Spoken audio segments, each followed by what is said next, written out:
mata. Di ko lang alam ay malmaloko lang pala.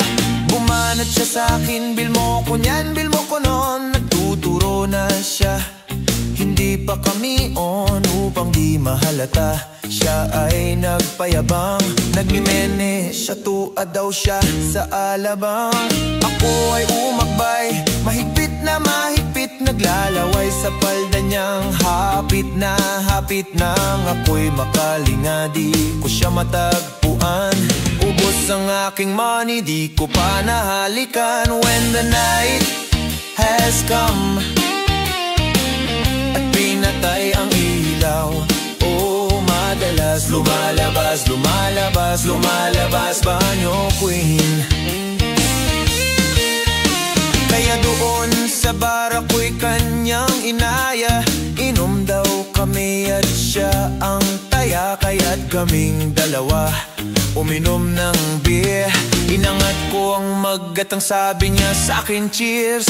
Ang di ko alam ay maroon siyang inilagay. Ako'y biglang nahilo, nawalan ng malay. Nang ako'y magising, aking napansin pangalan ng motel, Anito Inn. Kaya't ang sabi ko, naku, i-split na ako. Pag nabuko ang girlfriend ko, mahirap to. Nawala sa isip ko ang kanyang baywang.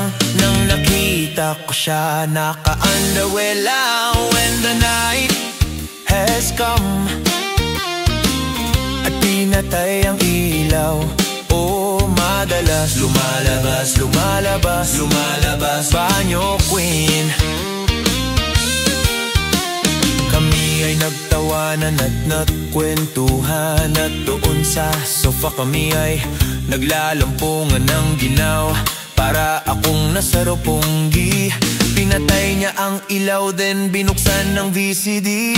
Doon sa kanyang kama kami ay nahiga. Ako ay nagulat at ako ay nabigla. Ako'y nanginginig, pawis na pawis. Tinutok ko, pinasok ko, and boy, walang daplis. At ang sabi niya sa akin, awa Andrew, Andrew, sige pa, sige pa. Tumagilid, tumihaya, lumuhod at dumapa. Nang matapos na kami, ang sabi niya, isa pa nga. When the night has come at pinatay ang ilaw, oh madalas lumalabas, lumalabas, lumalabas banyo queen.